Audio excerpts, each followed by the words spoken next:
Hey, aloha everyone. Paul Aker here reporting live this evening for Maui Alert News and Macayla with a follow-up to that tragic police-involved shooting that occurred in Pukalani earlier this week on Friday afternoon. And with me reacting to police video, Bodycam video just released today is Jaden Schneider. Traden Schneider. Traden was in the situation that occurred when the shooting happened. He was actually the boyfriend that called 911 for help when police came out to that home on Noho Place in Pukalani.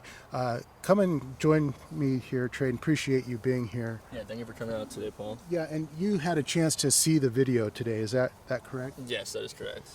Before we get to the video itself, can you just give me an idea? Step a little closer to me. What happened? What was it that was going on there? Basically, I called the police to try and help my girlfriend, help her, and get her into a better state because she was in a mental headspace at the moment, and it escalated to something I could never imagine that could happen. Describe that just a little bit more for me when you say she was in a bad mental state. I mean, give people kind of an idea, what police were coming into. What was it that you were telling them was happening? I called them and just told them that, it was just yelling and knocking some stuff over, nothing major. She was knocking things over? She was knocking things over. She hit me one time, but that's it. Okay. And then I called the police to just try and de-escalate the situation, get her safely out of there, because I didn't know who else to call. I didn't know if any of her family members were on island or anyone else. I figured that would be the best people to call. And when you called, did you say that she had hurt you or was breaking stuff, or did you say she's going to hurt herself? I said I want them to please get her to a safe place, get her out of the house. Okay. And when you said that, I mean, why were you saying get her to a safe place? Well, I didn't say get her to a safe place, but that was what I had imagined, on mine, because I was figured she was going to go, back to women, helping women, or somewhere where she could get the mental help that she needed, and not that they were gonna, that this was how the situation would have unfolded, Sure. And I'm so sorry, but I do want to, get a picture for that officer that was involved here. In fairness to him, when he gets a call from the dispatcher, sometimes they say, hey, there's a person with a knife, there's a person beating somebody up, and sometimes they say, hey, a person is threatening self-harm. Based on your call to 911, which way do you think it went? I think it was going on towards self-harm, but I do want to state that before the officer even went into my house, I told him that she did have a knife. You told him she had a knife? Yes. I see. And did they think that maybe, was she alone in there, or they think maybe people were in danger in there? I assumed that she knew she was alone because I told them that it was only me in the house. On the 911 call, they asked, is there anyone else in danger? Is there anyone else in the house? So when you called them, you were expecting what to happen? I was expecting them to come and de-escalate the situation, because when you're dealing with someone who has mental problems, or not mental problems, is a bad way to put it, but someone who just needs help like that, there's sometimes where you can't get through, your point can't really get through to them, and then they're a danger to themselves, or, and you don't want that. You just want the best for them. You just want help. So I figured that a third party would be able to help, someone who's not involved, someone who could de-escalate to someone, actually someone who's more mature than me, who has more ages and wisdom and experience than me, could handle the situation better than a person my age could. Right. When you called 911, any thought that this could end tragically? I would never in my wildest dreams thought that this would happen to me, my mom, to anyone. Just is beyond words that I can imagine. So sorry. I do wonder, Traden, when they got there, where were you at in proximity to where the officers were and facing Macayla? I was outside of the house. I live in the back house. We have a front house, not too far, probably about 10 feet from each other. And I was up against the wall there because the officers told me to give them space so they could get the situation under control. So you were still a witness to I what was was so close to her, Paul. I can still hear it. so sorry. What can you tell me about what happened as best you can? Just about the situation, how it was handled, or No, about that point where they come to the door. You're nearby. You can say you can still hear it. What did you see? What did you hear? I heard them say, Macayla asking, come out of the room. We want to talk to you. Trying to talk to you, and then it escalated all of a sudden to put put the knife down. Put the knife down. Stop. Put your hands up. Put your hands up. And then I just heard the gunshots. And when you heard the shots, just take me to that moment. I mean, one can only imagine. It was, it was. I knew she wasn't gonna make it. She was 100 pounds, soaking wet. She was a 20-year-old little girl, and you get shot twice in the chest at that close of a range, also. And then when the paramedics, not blaming anyone, but just that everything unfortunately was stacked up against her. The timing, and Right. you don't come back from that. True enough. Well, let's be clear. There's a couple things that we want to address, but one of the things that is important to address, you heard them say, take your time. You heard them say, put the knife down. You've seen the video now. It looks like she was making a threatening motion. Would you say that? That's right? I want to say that she was scared and confused. I don't think Macayla ever had any intent to hurt anyone. She just didn't know how the situation was going to unfold. Understood. From the officer's perspective, though, somebody's got a knife, already on record as punching somebody, making a threatening motion. I mean, it's reasonable to understand that he might shoot somebody in that situation, or what would you say about that? I just want to let the officer know that I have no hatred towards you, no nothing. I know you're human at the end of the day. I'm sure you have family problems that none of us could ever imagine, that no one could ever do, because everyone has their own problems and is unique in their own way.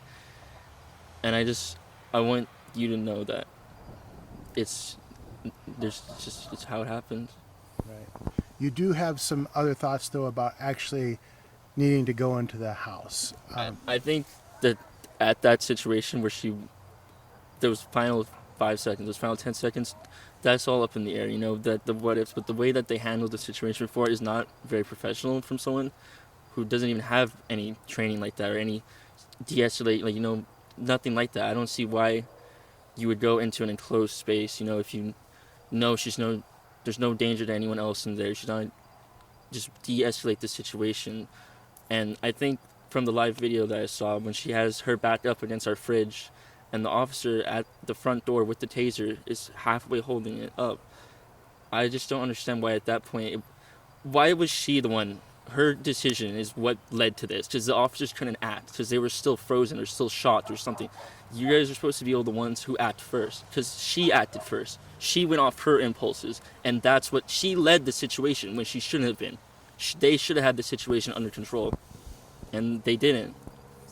So do you think, are you saying that they should have tried to talk to her at the door, or what they shouldn't have gone in, or they should have backed off? What are you saying there? I think that they could have done a lot more to talk to her. You didn't have to get that physical and that close that fast. And I think also that you had an opportunity, to stop someone without using lethal force. Right. You had an opportunity. You saw that this situation could escalate to this far. You knew the potential. You've been trained in situations to know that people get angry and things happen, and you have to make life-second decisions. And unfortunately, it didn't happen. And Yeah, I understand. Of course, just as you already acknowledged, I mean, officers have split second to make those decisions. And I think the point that you're making is there is a lot more time and space to make decisions. before you get into that situation where where the life decisions are made, where there should have been a lot more time before they were so close in contact with her, so close with each other. True enough. Okay. So I want to ask you about the time it took for that ambulance to arrive, because the other folks are telling me it took 30 minutes for the ambulance to get there. Is that about right? I would say that's about right, Paul. I don't have an exact time, but it took a long time, a very, very long time, at least 30 minutes. And what was that like for you waiting?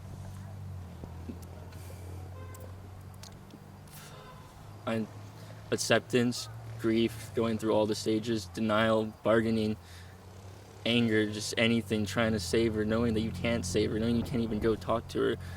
There's nothing you can do. You just sit there and just go through these processes of emotion you never thought you would have to go through.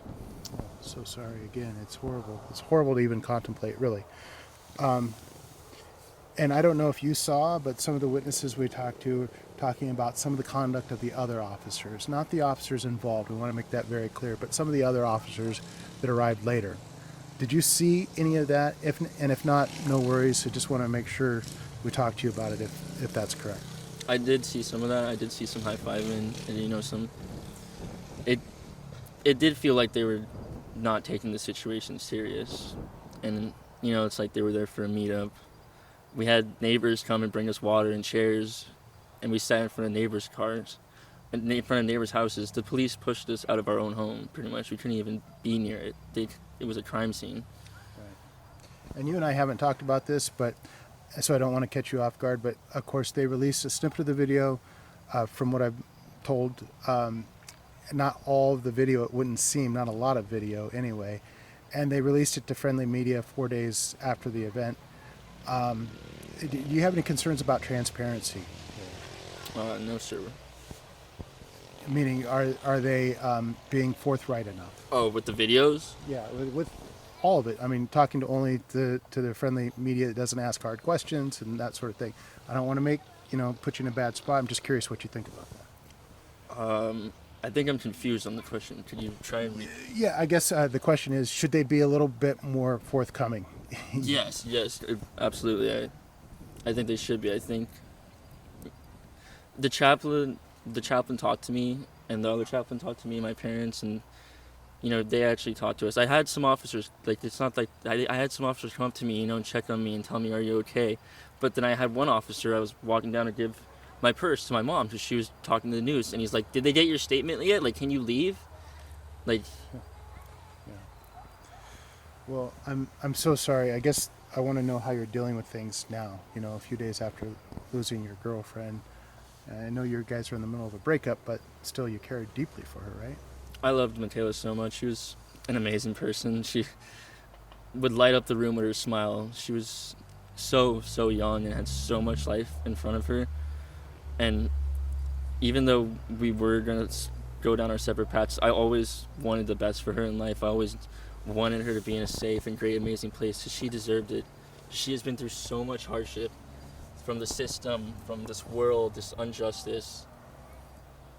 Yeah, go ahead. And I'm glad she's at peace now. I'm glad that she's happy, and my family, we're just struggling. We haven't been able to sleep at our house recently. We've been staying at somewhere else, and it's family is trying to get together, just pick up the pieces. That's all we can do.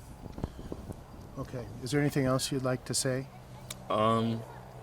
I just want to say that I hope, the police realize that there needs to be something done, or some kind of talk or something about mental illness and mental health aware, and just this situation should have never happened. It shouldn't have happened, but it did, and it's tragic. So the only thing we can do going forward is try and be better. We have to be better, or there was no reason for it happening. Meaning some more training on More training, more, I don't know, psychological tests or psychological training. I feel that you should be able to, if you're a police officer, you need to be in the mental right space and strong-willed enough and have a good enough head on your shoulders to be able to make decisions even under life-threatening pressure, because that's what you signed up for. And I'm thankful for, they help, but they also don't sometimes. Okay. Well, thank you so much. I'm going to say some parting remarks, and I'll talk to you in here in just a second, okay? Thank you for coming out, Paul. Yep. And again, that's Trayden Schneider, the boyfriend of Macayla Deponte, who was fatally shot. Police just releasing the video today, which Trey had a chance to look at. And if I could summarize basically what he just told us here, that is, he feels, of course, terrible about the situation. He does not hold a grudge against the officer that was responsible for the shooting. Understands that in a situation like that, an officer has a split second to make that sort of decision, and acknowledges that Macayla made threatening acts towards the officer. The question, though, I think he raises is training for officers, whether they had enough training to deal with somebody that has a mental situation that included self-harm, and when nobody is around like that, whether an officer really needs to escalate the situation, or if there are better ways to deal with not only people like Macayla, but anybody in a non-sort of threatening environment when nobody is around. Of course, I must acknowledge that these are easy questions to ask in retrospect, standing in the light of 4 days hence, and not so easy when you're an officer making split-second decisions. But those are the issues nonetheless. This is the community that we live in, and we need to understand what it is that our police officers are doing and what sort of training they do or do not have to make these sorts of life and death decisions. So with that, Maui Alert will continue to follow up on this story, continue to investigate. Maui Alert investigates, always leading the way on the hard issues and exposing everything that needs to be told about situations like this when the case calls for it. So we will stay on this story. We thank you for watching. We'll talk to you soon. Aloha, everyone.